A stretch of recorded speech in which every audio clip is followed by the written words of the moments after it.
Welcome to the Mutual Aid Podcast. I'm Mike Kinman. This week, the Southern Baptist Convention voted to advance a formal ban on women serving as pastors, something that has drawn understandable and righteous scorn and outrage from other denominations, including my own Episcopal Church. And those of us who even long ago began ordaining women need to understand that our work for gender equity and justice is far from over. In addition to median compensation for male clergy being about 13.5% higher than for female clergy, and that's a conservative estimate, official studies in mainline denominations that ordain women report between 50 and 75% have experienced instances of gender-based harassment and abuse. Ordained women will tell you that that percentage is much higher than that, upwards of the high 90s. Much like anyone who is not white and male in the church, lack of discrimination, harassment, and abuse is such the outlier that many have told me that it is just an accepted part of life. For much of the past year, I have been honored to be working with the Reverend Chantal McKinney, who is dedicating her life to gathering healing communities of women who have experienced and are experiencing harm in the church, creating safe spaces and platforms for them to share their stories, and to call the church to a new life of justice, not just in its structure and practice, but in its very theology. She has a new book out this spring, Following Jesus Beyond Church Walls, where she talks about her own story of harassment and abuse, her healing journey, and then, in what is really a love letter to the church, extends an invitation to the church into a new way of being that begins with truth-telling and continues with reparation and a changed way of life. A movement is growing around this work called Water and Light, and it is becoming a powerful place for truth-telling and healing for women and others who have experienced church harm. Women who are refusing to be silent anymore and who are calling the church to be true to her calling in Christ and give much more than the lip service that has given justice in this arena since its inception. Chantal McKinney joins me today for this episode of the Mutual Aid Podcast. She talks about her story, the reaction of church leadership to her book, and to this new movement, the depth and breadth of the epidemic of church harm, and much, much more. She also talks about how you can find healing community if you have been harmed, and how everyone can join in a growing movement of solidarity, which is the heart of what mutual aid is about. And now, here is my conversation with Chantal McKinney. Chantal, thank you for joining me today, and especially thank you for your courage in sharing your story, and especially in providing space for others to share their stories of being harmed in and by the church. So just thank you for being here. It is an honor to be with you, Mike, and thank you for your solidarity, your ongoing solidarity with this topic, and for just allowing it to be on your podcast. I'm really grateful. It is an honor. So just to start off, for anyone who's not familiar, can you share a little bit about your story that led you to writing your book, Following Jesus Beyond Church Walls? Yeah, so the book is shaped in a spiral, and it begins with a chapter called The Shattering. And the shattering was how it was that my faith and my concept of church as we know it shattered. And for me, that happened when I was severely sexually harassed, some would say sexually assaulted, by my senior minister at the time. When I was an associate rector, he was the rector. And not only that harm happened, but how the church treated me, and the process, how I was treated as a child of God when I went forward to report that harm. So that shattering was traumatic. And I share my story as an offering for the church to take a look at and see this is what's happening. And right now, it's still happening, not only to me, but to others. But then I also, over the years, adopted a beautiful spiritual expansion that welcomed in a wider framework of understanding what it looks like to be Christian when my concept of church was shattered. And I think that this framework is super relevant for the millions of people that are pulling away from mainstream church, 62% of which they say they still believe in Jesus and God, but they can't find a home in church. That's what the studies say. So what is an alternative framework that we can midwife that allows a wider body of people to call themselves Christian, even if they cannot participate in church as we know it today. So that's kind of the ultimate. It's a wide scope, but I wanted to talk about harm in church, and also what does it look like to midwife and co-create a nobler version of Christianity that we want to see, say, a generation from now. And so what needs to happen now in order to make way for a nobler version of Christianity that people aren't pulling away from, right? So that is the ultimate purpose of the book. So when and again, I've been blessed to read the book a while ago, and as I've encouraged other people to read it, there's a couple things I say, and I actually want to sort of pull some of those things out. And the first is, you did have this traumatic series of experiences, and you made a choice as an author not to name names, not to sort of have that, there was it felt like there was sort of this tension between you needed to speak your truth because there is such power in that. And yet you didn't want to make it just about your story. Can you talk about that choice and why you made that choice? Sure. If I were to name names, then all of a sudden we're talking about those people. Right. And so first of all, as I say in my book, I'm not doing this to protect them. Other people can name names. People can do their research and figure it out. But the reality is what happened to me was not a one-off. A few years ago, I was invited to speak at Leading Women. And I was invited to this is a conference for Episcopal clergy women. And I was invited to speak as faculty to be an example of a clergy person that has created a vocation outside of church. And I was invited specifically to speak about how I got there. And so I said, I think this means you want me to share about my story. And they said, we do. And so that was the first time ever that I outwardly named what happened to me. And I stood before this whole crowd of women at Leading Women, women clergy, bishops, canons, priests.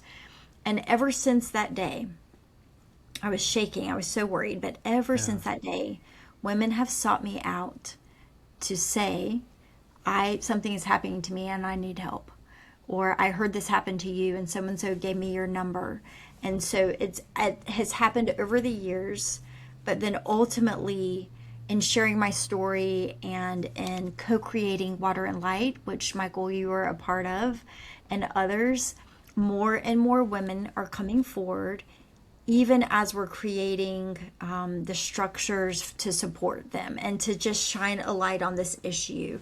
So it's so you mentioned Water and Light. Talk about what that is for people who haven't heard of Water and Light. So Water and Light is a network and a group of us kind of started talking, I think it was in the fall of 2025. And in preparation of my book coming out, it was clear to me at that time, it's like, this is not just about my story coming out. I want to shine a light on a problem that's happening in the Episcopal Church, and I know in other denominations too. And so we can name the other names if they want to be named. I'm not sure about that, but a small handful of people started having monthly conversations and started piecing together, what does it look like to support greater conversations about this? Water and Light comes from may justice roll down like waters, and a light shines in the darkness, and the darkness will not overcome it. So what does it look like to shine Christ's light on the shadow side of church? We who are justice oriented in the Episcopal Church do such a great job being justice oriented for people outside of the church. And now it is time to look within, to be justice oriented toward we who have been harmed in the church, and to consider what steps need to be taken for our restorative healing, for reconciliation with us, for reform. What steps need to be taken so that we can ensure that future women aren't harmed? There are lots of women that have come forward now. So as you know, Water and Light includes a letter of support. We've completed a first cohort with 6 other women that were harmed. I'm now offering twice a month healing circles for women, for anyone, not just Episcopal, that can come forward. So there's a whole wraparound effort to support them.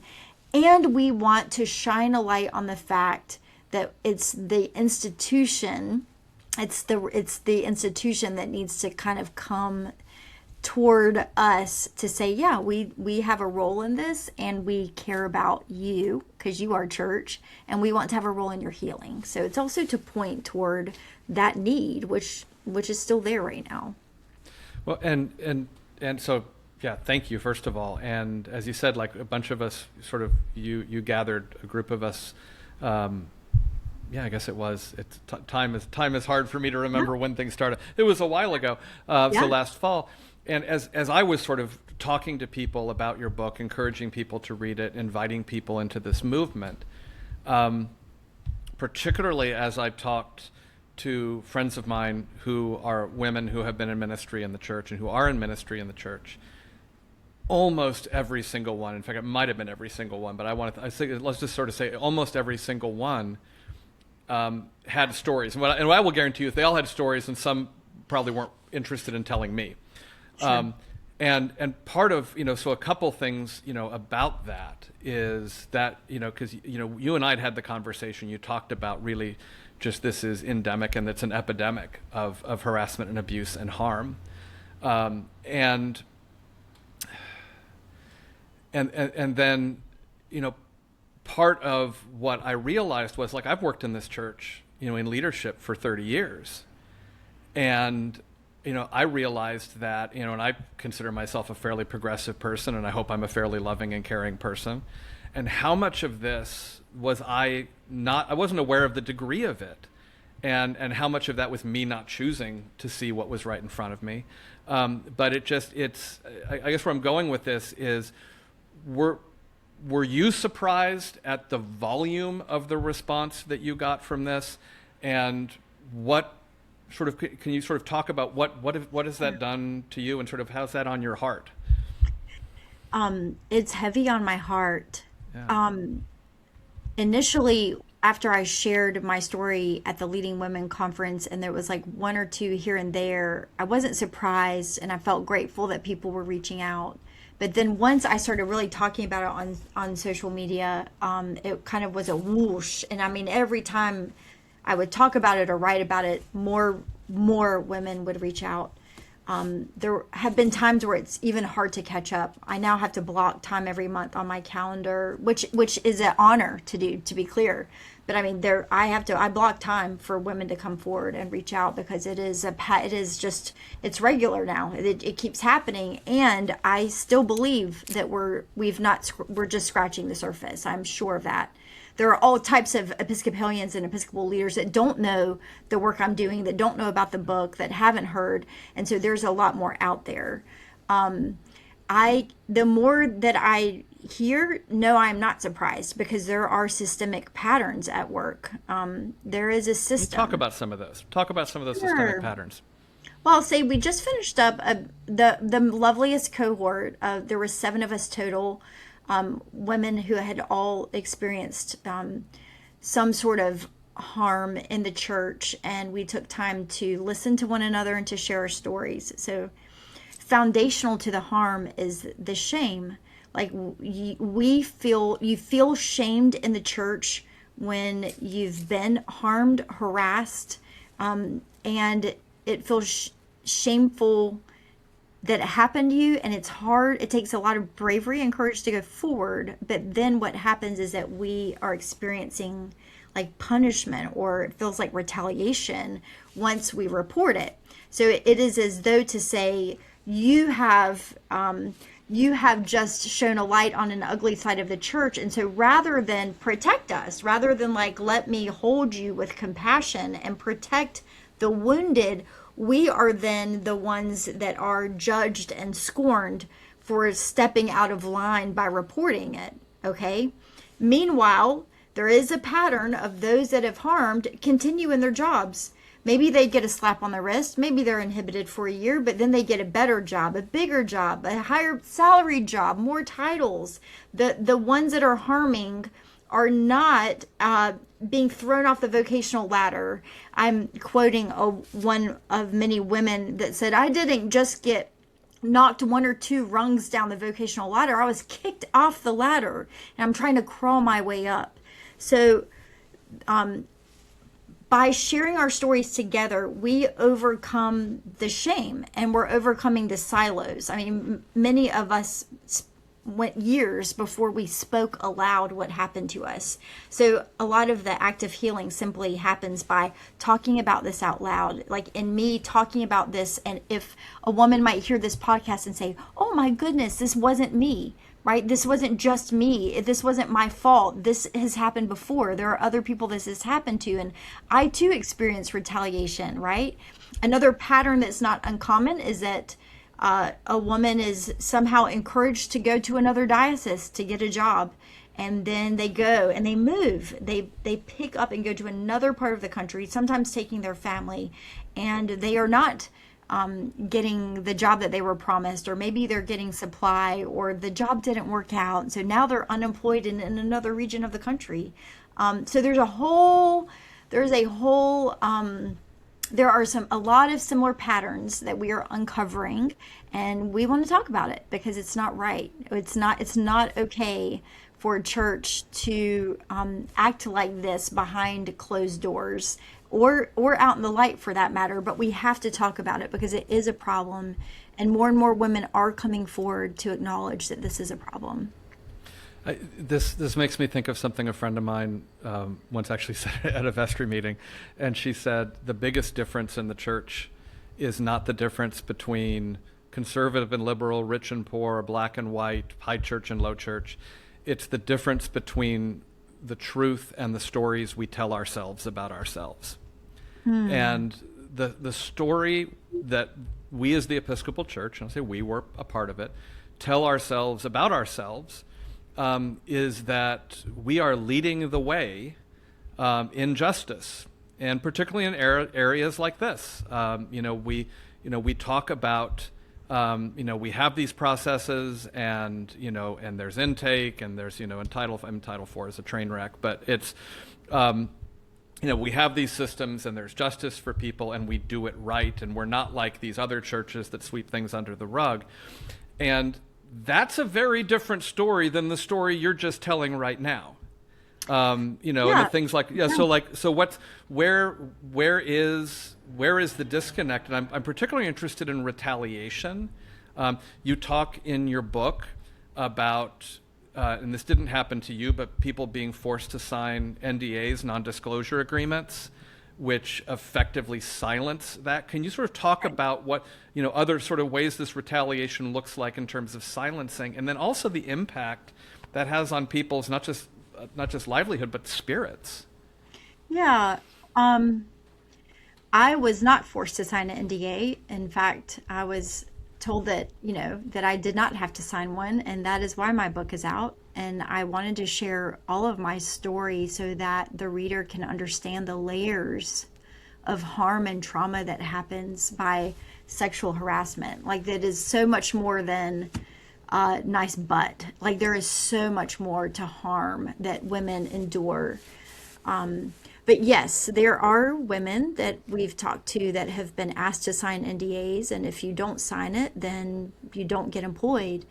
Another common thing that's happening is a lot of us are getting short and long-term disability. A lot of us do have diagnoses of PTSD, depression, or anxiety.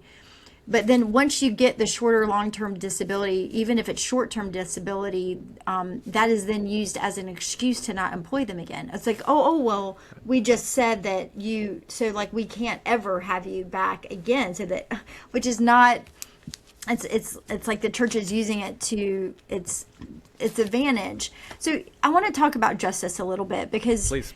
One of the values that I love the most about the Episcopal Church is that we are a justice-oriented church.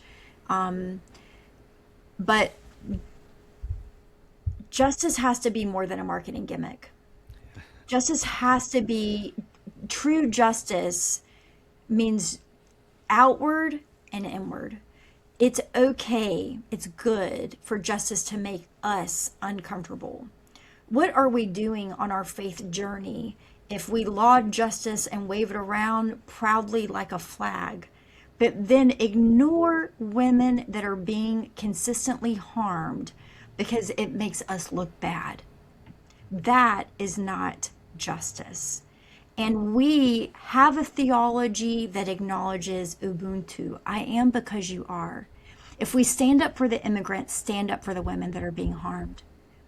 There is an integration here where we know that we're on a journey toward racial reconciliation. We know that we love our LGBTQ brothers and sisters and trans. I love this about our church, and it is time to look inward on our justice journey and to say, what does it mean that Chantal alone, who is barely scratching the surface, has had nearly 30 one-on-one conversations with women that have been harmed in this church?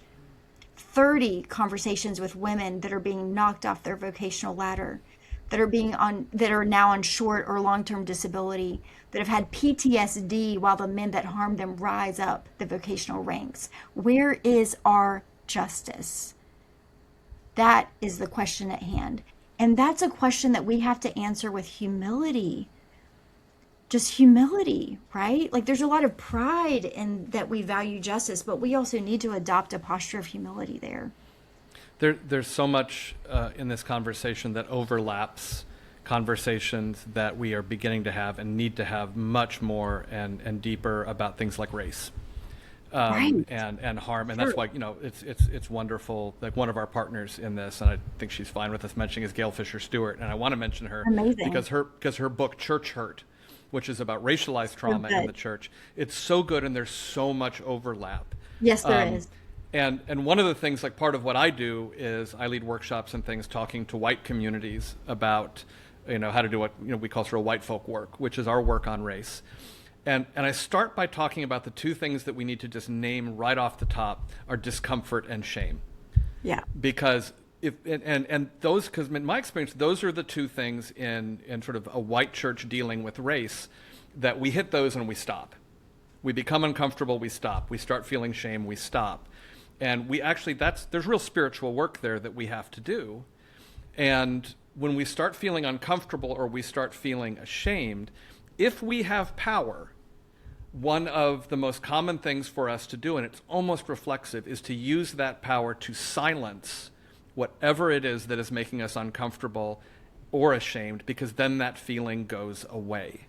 And then we can sort of live in the story we tell about ourselves and not in the reality of it. Mm-hmm. And I'm wondering, since this book has come out, and I want to get more deeply into the book in just a second, where have you, has there been pushback? Have you felt people's discomfort? Have you felt, what's the role of discomfort and shame that you're feeling in this? Since the book has come out? Yeah. What has been most lovely is the volume of women that have kind of quietly reached out to say thank you. Like, thank you so much for sharing your story, and this is my piece of it. Thank you for speaking up. So part of the reason I can do it is because I'm not inside the church right now. I'm a coach and consultant. And so I've got the ability to do it. And a lot of them on their own separately are saying, I can't talk. I can't speak up. I might lose my job. And so I'm trying to be that voice for them. And it's just, it's very vulnerable. It's hard for me. But I do sense the discomfort from some of our leadership. Is that kind of is that what you're yeah, that's fine. Yeah, that's fine. Like, well, let's I know that just even as I've gone around and talked with people, about this, and shared some of what I'm learning and hearing, there's a tendency, especially, it's sort of the hashtag not all men kind of thing, where people like me, what we want to do is to sort of say, well, that's not me. And like, oh, I'll acknowledge that exists, but that's not me. And the truth is, I benefit from a system that is steeped in it, and I'm complicit in it. And so there's a way that it is me, and there's a way that there are perhaps things that I have done and said and actions that I've made that have contributed to this, that I need to, to sort of come to account with.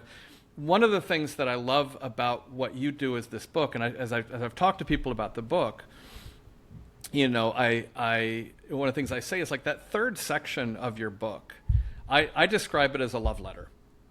a love letter to the church that can be. And it sort of this really, and I love sort of the way that you talk in cycles. But one of the images that you use of how can that church grow into being, and it's earlier in the book, but use this wonderful image as a compost pile of as food for a new and reformed church. And a lot of what that compost is sort of stories and things like that. Do you have the book handy? Is that something, could you read, like, that section I'm talking about? Yes, I do. Thank you for asking. I love the imagery of compost because compost is stinky and full of shame, and that's what it feels like when you've been harmed. And yet there are fruits that come from compost, new life. So, this is called Seeds of Hope. The compost pile grows with the lament of others, and this comes after a period of writing about the pattern of empire related to Christianity, about how the slave trade and witches, and there's a story about my great grandfather uncovering bones at the bottom of a Catholic church. So it kind of details the pattern of violence that the church has grown, how we've coercively grown our church, and how do we rid ourselves of that, right? Here, take a shovel, put on your gardening gloves, raise your voice with mine. Let us tell our stories while we dig deep together. After all, there cannot be new growth from seeds without first making compost. It begins with sharing our stories and adding our sorrows to the compost pile, each one a seed. We plunge deep down into soil that has become hardened through neglect.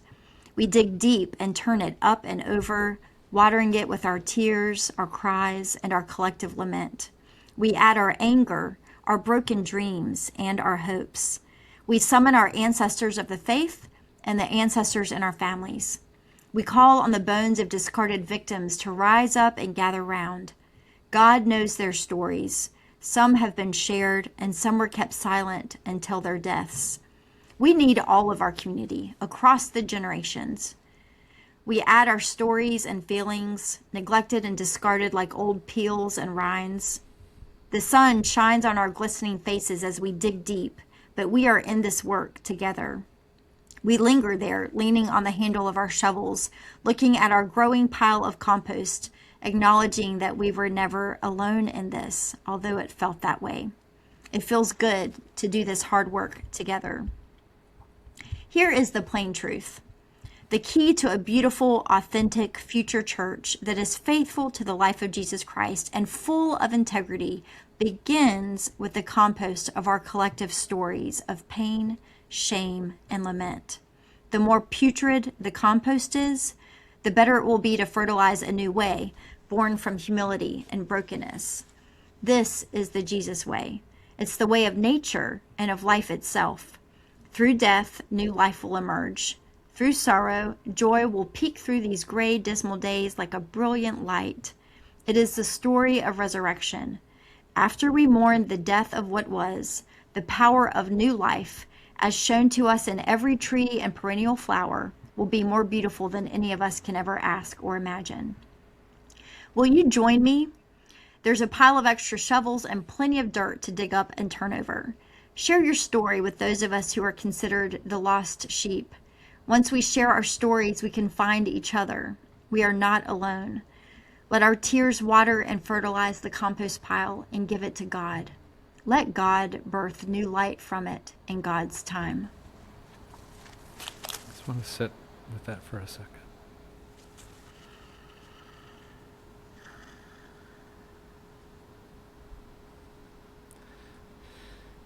So much strikes me about that, and the biggest thing is just sort of what deeply orthodox theology that is. Deeper and older than Constantine, and when the church sort of made its Faustian bargain with empire that it's been living in ever since. And it is that sense of, out of death comes life.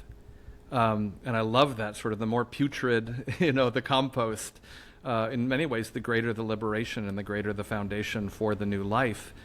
And it feels like, this is what we preach every Holy Week. And in some ways, it's what we say every time we gather at the Eucharistic table. And it's what we say every time we baptize someone into Christ's death and say that you're risen to new life in Christ.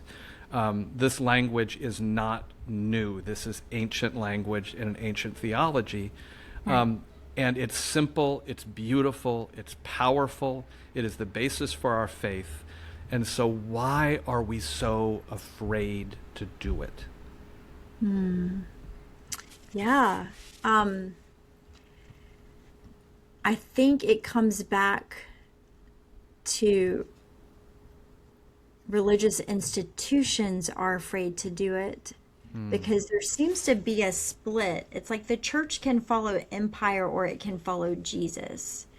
And the way of death, and by death I mean as it is now, is to plunge deep into the stories. It is to shine a light on the shadow side and to know that Jesus is with us and that there is no death without resurrection. So for me, the death of the shattering of my former concept of church, that is dead. I see a clearer understanding of church with every conversation I have with every woman brave enough to come forward. That is church. That is what church is. Church is more than the beautiful liturgy that we have Sundays at 11 a.m. Turn to page 355. We need to know all of church in order to recover it. But church as institution, as you just mentioned previously, it exists. It exists to perpetuate itself, and so to perpetuate itself is to protect itself. And so then we who come forward to say we've been hurt are a liability issue rather than sisters of God, rather than children of God. We're a liability issue. That's what we are. That's how we're treated, right? And so this is a call to come home to yourself. Come home to yourself to be the church that Jesus Christ called you to be. We are not liability issues. We are children of God. Actually, we are the church. When Jesus came for people, right? Jesus did not come for the institutions and the corporations. Jesus came for the people, and it should be the institutions and the corporations that exist to protect and preserve and guard our faith, but not in this way. This is not the Jesus way. So part of us shining a Christ light on it is to say, come home to who Jesus intended church to be. And that is to do better by we who have been harmed, right? Yeah. I'm reminded of Kelly Brown Douglas talking about crucifixion in terms of the crucified peoples of the world. And what you're talking about that you and so many other women have gone through and are going through is not to put too fine a point on it, but the role of Jesus in this play is being played by you all. In terms of I look at what the institutions of power and empire and church at the time did to Jesus for speaking truth and trying to silence and doing things like that. I'm not saying you're Jesus, don't worry about that. Yeah. I know you're uncomfortable with that. But I'm saying but that's actually the heart of the church. We call ourselves the body of Christ. Maybe I'll use that language.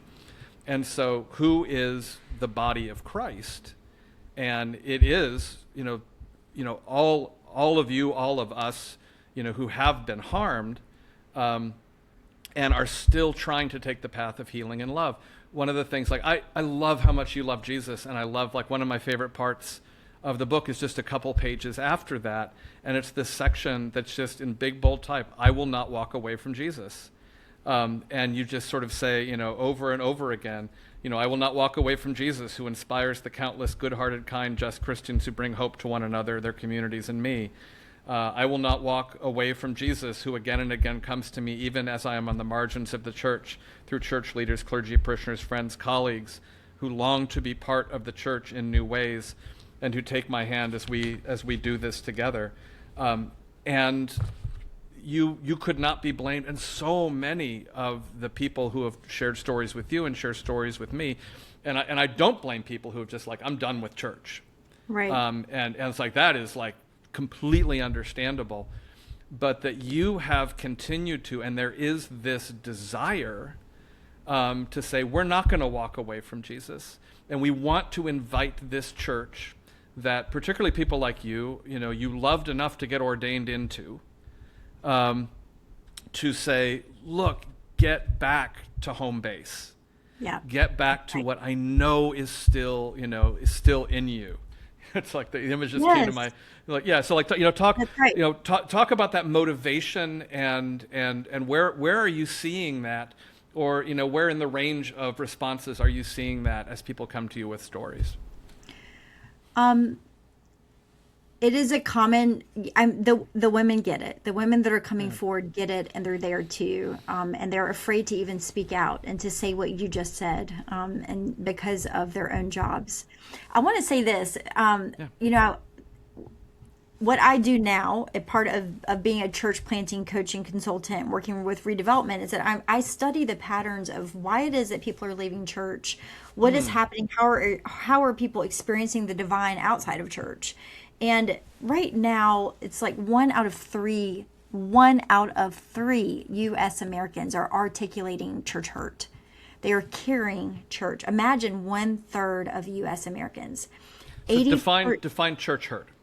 Yeah, well, I might need to get back with you and show you the footnote of the, because I don't want to speak out of turn, but that's my understanding is that, and I think that would be broad based. I could be a gay person that is hurting from the church they grew up in, right? It's a broad range of harm. That's what I wanted to get to. It's a broad range of harm. It's broad. Yeah. But 80% of women in the church that have experienced leadership say that they've experienced gender discrimination. So what we have is huge percentages of people that are acknowledging. So that's 80% of women in leadership that are saying church minimizes me. That in order for me to fit into church, I have to minimize myself. I am being discriminated against for who I am, right? So there is a statistic that says something like 40 million U.S. Americans have pulled away from church in the last 25 years, have left their church. But 62%, as I mentioned, still have faith in Jesus and God. And so part of what I'm passionate about is, church as we know it, the American denominational, that what we have now is not working for more and more people. And yet those people still believe in Jesus and God. So it's time that we expand our concept of what it looks like to be Christian. Jesus did not say you have to be members of a denomination. Like, I know that goes against what it means to be Episcopal, right? This is where people are like, "Shut up, Chantal." But if let me be a priest. Let me be God's priest for a moment and say there's a whole lot of lost sheep, right? Millions that still believe in Jesus that don't feel at home in church. And so what I want to do is create some sort of scaffolding or support for people to enter into what it looks like to follow Jesus beyond church walls, because it's hard when so many of us are being harmed, wounded, and hurt in some way, and yet the church isn't emotionally intelligent enough to turn around and acknowledge their own fault in it, to say, we have hurt people, we are sorry, let us change so this doesn't keep happening. People will keep pulling away. Right? A lot of the women that I've spoken with are now doing just fine, and unfortunately, in careers outside of the Episcopal Church. Some are still trying to make their way back in, and others have walked away. Incredibly talented women clergy that are now no longer in our church. So I think this is what's at stake. This is why a good portion of my book talks about future church, because we do have to change things. Harm cannot be carried forward into a thriving future notion of church, and the only way to get there is to start by shining a light on that harm and to keep talking about it. And it gets uncomfortable, right? Yeah, but I think about, and this is just the paradox that I think about is, so like, look at our last two presiding bishops. We had a presiding bishop for 9 years who said over and over again, it's all about love, it's all about love, it's all about love. And now we have a presiding bishop who, if there is sort of a consistent song that he sings, it's about church reform. And so I would say, well, if for going on 12 years, we've had leadership that has said, it's all about love and let's reshape the church, then this should be like right in the church's wheelhouse, because that's what you're talking about. You're saying this is what love looks like, and we need real, reform, not in terms of sort of tweaking around the edges, but of actually sort of there's things that need to be dismantled and reformed. So I'm interested, have you reached out to our Episcopal leadership, and what has the response been?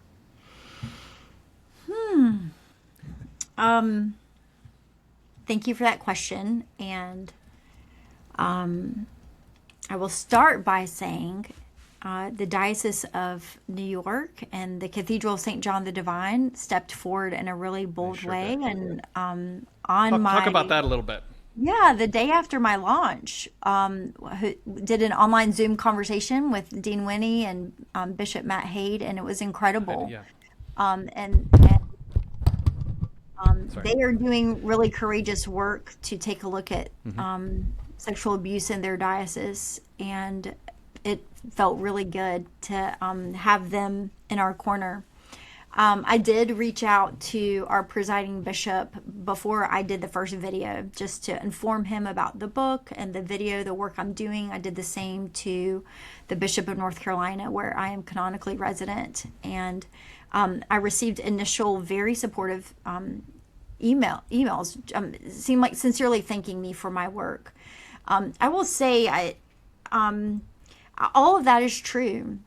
And I also sense what I would say are some roadblocks, or maybe that's too strong. Maybe I did a follow-up email and inviting the potential to listen to some of the stories of women so that it might shape some of the Title IV reform work that's happening, and did not hear back ever. And that was almost 2 months ago.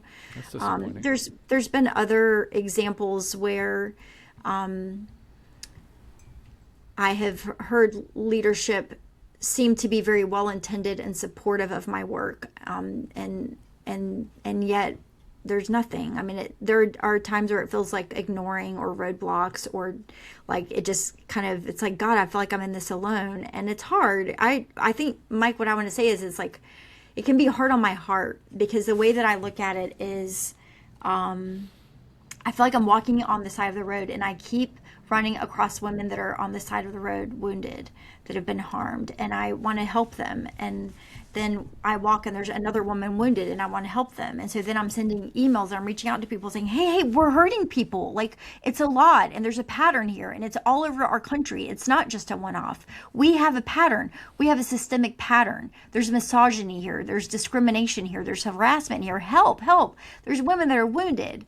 And it's like, not the response that I think Jesus would make, is what I would say. Like, I would have expected a more proactive, like, whoa, hey, let's talk. Like, we're on your side here. Like, there is a pattern. Like, how can you help? Or like, let's listen to the stories. I mean, I'm of the belief, part of a decolonized church is part of that mutual understanding of church is that we who hold the stories, we who have been harmed, hold the missing key to the reforms that need to happen. So, I mean, you start by listening to us, right? Like, there's a lot that could be done, but there's also a lot of emails and efforts that have gone unanswered, and that part's hard.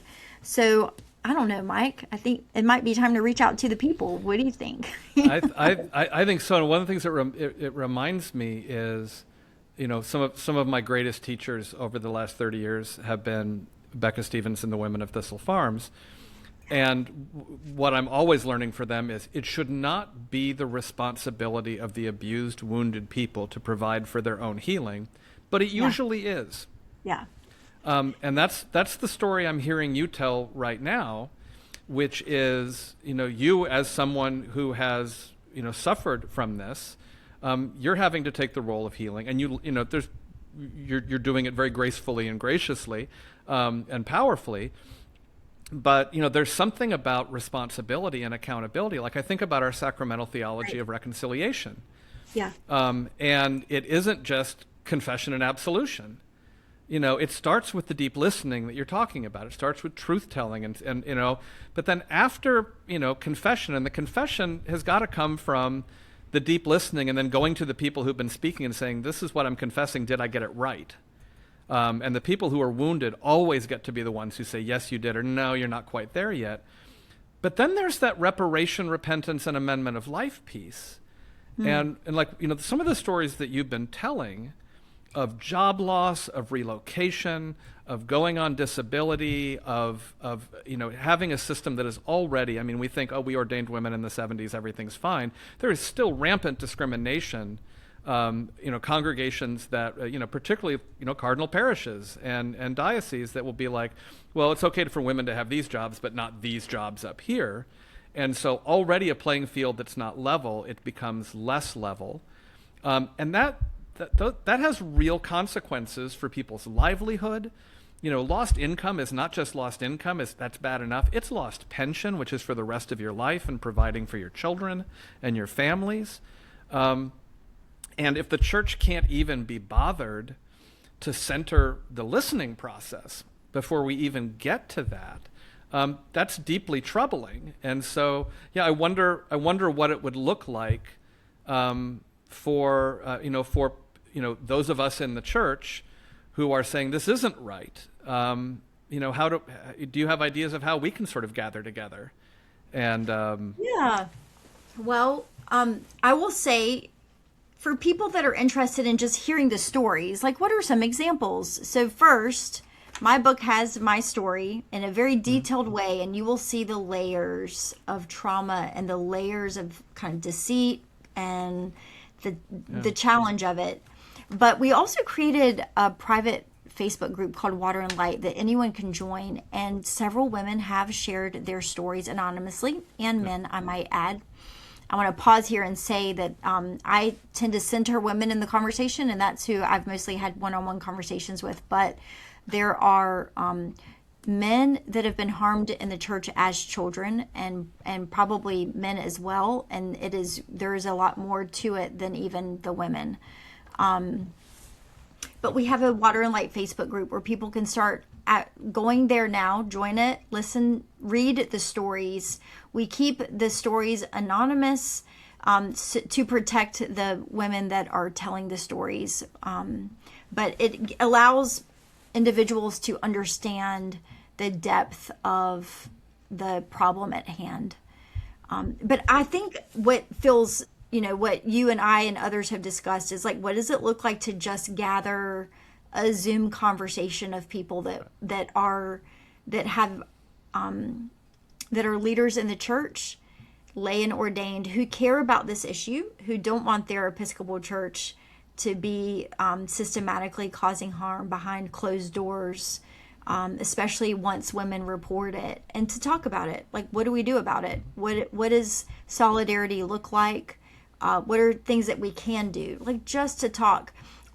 You're right, Mike. At this moment, the work that I am doing to align myself with women that have been harmed is there's no one paying for it. There is not one institution or organization that has said, we believe that these women are worthy of healing and we want to invest in it and we want to step forward. It's also not too late. Perhaps someone will listen to this podcast and say, whoa, we can do something about it, right? And we welcome that conversation. I am trying to be very slow in throwing in the towel. I know that institutions take a long time, but it's also time to just start publicly saying, we're making a lot of effort right now, and there's a lot of quiet, a lot of ignoring, which I understand is a pattern, but it's not my job or our job to do this work. It is the responsibility of the church when this is happening to the church. And we want to be a part of a church that values women leaders enough to say that we too are worthy of justice, that we too are worthy of healing, in the same way that we go out of our way to show how we care about justice for other people, that we are worthy of that too. So we'll keep talking about it. And I think it's also time, as you just said, let's broaden it out. I don't want to just email people at the top. I want to have this conversation with anyone interested. Yeah, and so I want to say if people want to get involved, and actually want to circle back, and I'm not done yet, I want to talk about some of the theology in your book, which is just amazing, and it actually gets into some really core things. is your website. And again, this is like we can't even afford a website for this. Right. And so you're using your own website, which is chantalmckinney.com, ChantalMckinney.com. If you go to that, there's a water plus light in the upper right-hand corner, and it will have all of these ways that you can get involved. You can make a donation. I really actually hope you join me in supporting this movement financially. And so that's because I think that's super, super, super important. So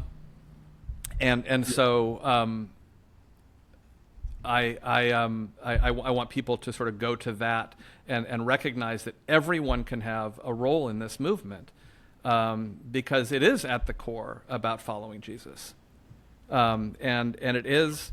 It is, and that's something that anyone can do. And then part of also what you're discovering, what we're discovering as we share these stories, is the Episcopal Church doesn't have the corner in the market on this, and it is the church that you and I have pledged ourselves to and are a part of.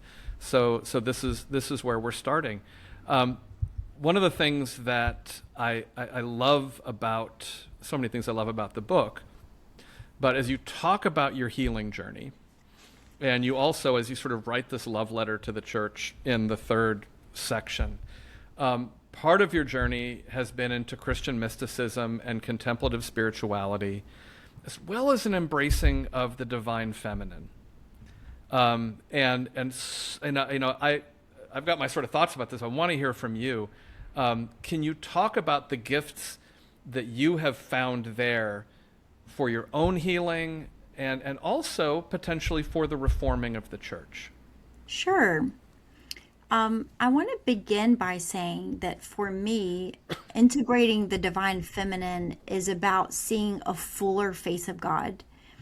We know that God goes beyond he, and yet our concept as we were raised and in most of our liturgy even now is that God is a he, God is a father.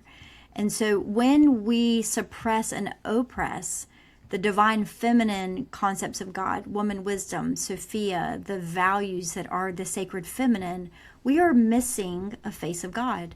And so in my own experience, as I have reclaimed and expanded my own concept of God beyond the church I was raised in, right, the concept I was raised in, it allows me to see a fuller understanding of God. And I do believe, for me, that Jesus perfectly integrates the divine masculine and the divine feminine. The other thing I'll say about the divine feminine is that it goes beyond using pronouns that are she, her. But if the divine masculine is about an outward understanding of God, so that leads to the hierarchy and the authority and God beyond ourselves. But the divine feminine is the God within me. And I do believe that an entire concept that we have underappreciated and underrepresented in our patriarchal concept of Christianity in America is we have not appropriately emphasized the Christ that abides in me, right? Like, as the Father abides in me, so I abide in you, abide in my love. So when my kind of worldview of church shattered, and it had to be rebuilt, when I lacked trust in outward authority, I began by finding it in myself. And that doesn't mean I only believed in me, but it was like the rebirth of like, wait a minute, Christ abides in me. It's okay if this person let me down and this person let me down, but Christ abides in me and I can access God here. And I might be traumatized to step into a church on a Sunday after I've been wounded, but I can access God anywhere by closing my eyes. Or I can access God in the forest, which is, for me, Mother Nature's God's first sanctuary. So I offer that as a way for the millions of people that have had to pull away from church to reclaim their understanding that Jesus is near them and within them. And all we need to do is to draw near to God in the quiet, the still small voice of God, right? And yet church is so loud. I mean, loud, just organs and chatter and chit chat and hymns and meetings. And it's all beautiful, right? So many of us love the community of church. So I am very much a both and person here. But I also want to say, like, how sacred and lovely is the silence, especially when you learn to listen to the way that God guides and steers your life. And I don't know that we emphasize that enough in our programmatic churches. I don't know that we're teaching people how to draw near to God in the silence and enough. I think that that's where we're headed. But I think there is in fact, I mean, I'm going to say it more boldly. There is in fact a rising of spirituality right now. I mean, a lot of people are talking about the rising of the divine feminine. I do believe that patriarchal institutions are cracking and breaking open systemically. Government, education, healthcare, religion, everything that we've created under patriarchy is cracking and breaking open. And there is a new expressions and new life are rising up from the compost, right?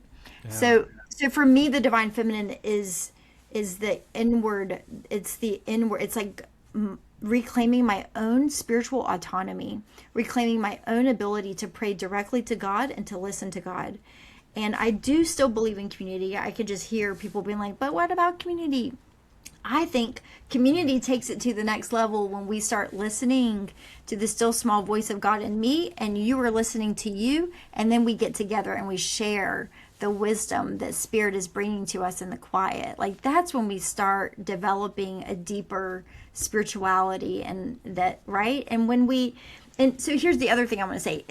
Once I really get that Christ abides in you, and Christ abides in me, then the only response I can have to you is compassion.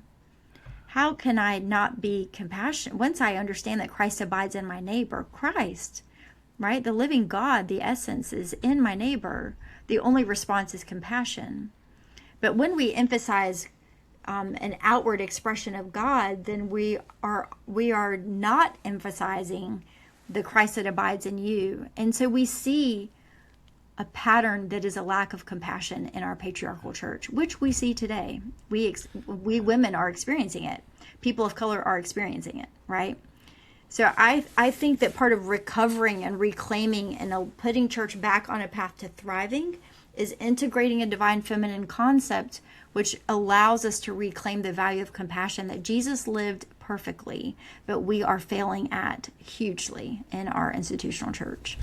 There is, it's just, thank you for that. There is, you talk about, Christ consciousness, and there is the word that keeps coming to me is there is a completeness to Christ.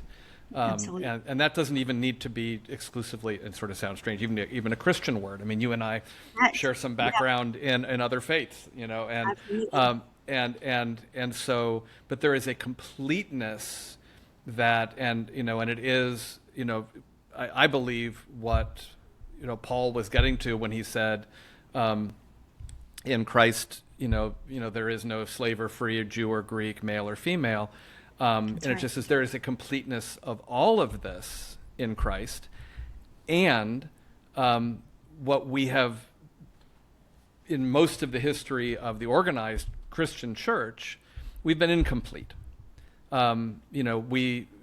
What we have done is an important thing in the last 50, 60 years in the church. We have made some, courageous statements and said, all will be welcome in here.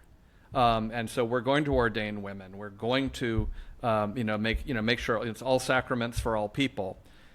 And the structure is still a very white male structure. And so we're at that first stage. Stephanie Spellers talks about this in her work of Radical Welcome. We're at that stage of welcome, and it's still welcome, where it's sort of like everyone's welcome to come in as long as you learn to be like whatever the dominant culture is. And that's impoverishing, not just for the people who, I'm sort of like, I represent, like, dominant culture looks like me.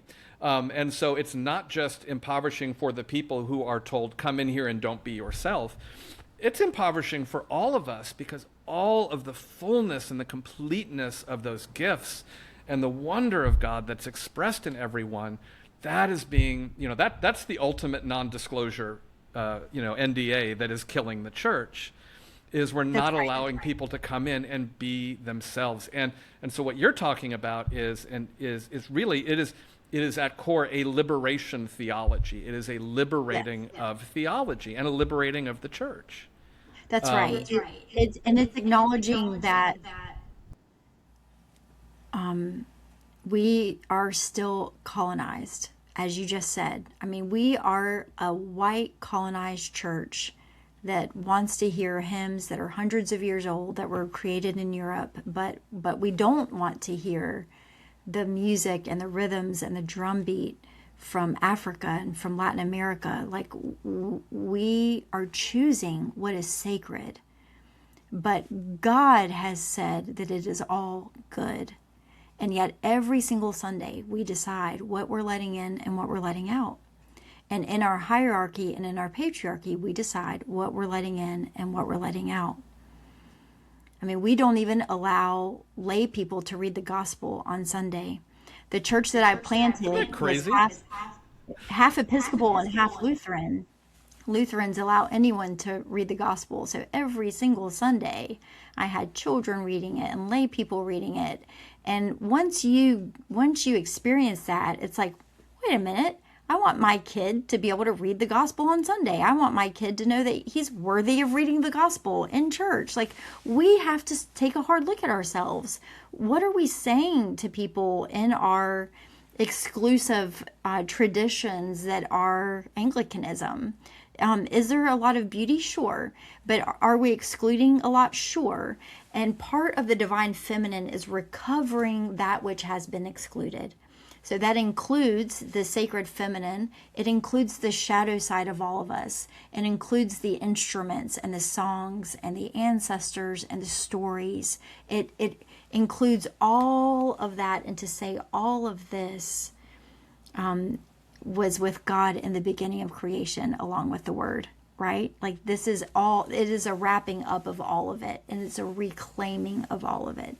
So that's where my theology is. So it is unabashedly expansive, because God is unabashedly expansive, right? Oh, wow. Thank you. Amen. Want to wrap us up. Sort of a question, then I want to let you have a final word. Where are you finding joy to sustain you right now? That's really good. I love my 3 children, and I love just like supporting their activities and being a mom. And I love being a wife. Like, my beautiful family sustains me, even as it can feel chaotic and busy as I juggle work and family life. Yep. And I always feel sustained in the forest. That is my most beautiful sanctuary these days. It's just in the woods. It is where I hear God so clearly.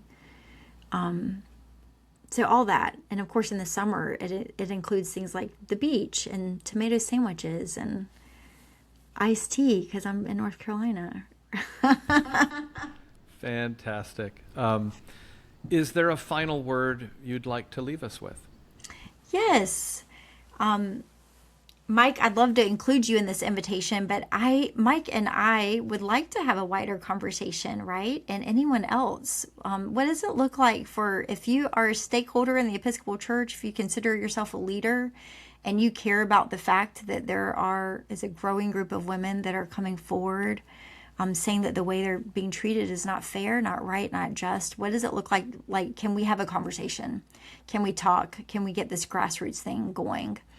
We're going to put a link. There will be a link where you can just share your name and email, and we might create a Zoom conversation here in the near future where we can begin in further conversation like that. But I always like to invite listeners to join me in this work. And as Mike said, you can check it out on the website, read the book, join a Facebook group. There's a letter of support. There's all sorts of things you can do. But mostly, like, let's care about the church that is Jesus's church enough to shine a light on what needs work. And let's do that in a spirit of love. I love the Episcopal Church so much. That's exactly why I'm talking about the hard things and walking out on faith. So I don't want anyone to think I don't love the church. I love them so much. And the church is the people. right? So let's get back to what we're here for. So we got work to do. So we want to join hands with anyone that can do it. And it's hard work, and we laugh a lot. And there's a lot of joy to it. Yeah. Absolutely. Absolutely. God is with us. I feel it. All the time. Chantal McKinney, thank you so much for spending time with us, and the conversation and the movement continues.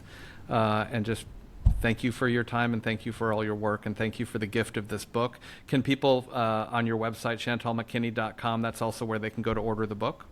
Yes. Or Amazon, Barnes & Noble, all the places are listed on the website.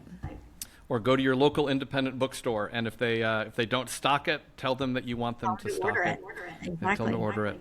Okay. Thank you for joining us on the Mutual Aid podcast, and everyone, make sure and check the show notes on the podcast if you're on Apple, Spotify, YouTube, whatever, and all the details and all the links will be there. Chantal, thank you so much. Thank you.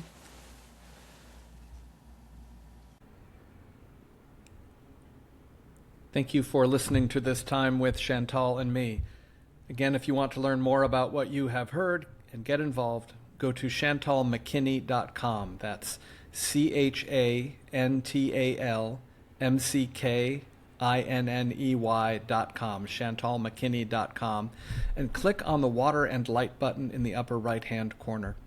Also, links to everything we have discussed, including a way to buy her book, are in the podcast show notes.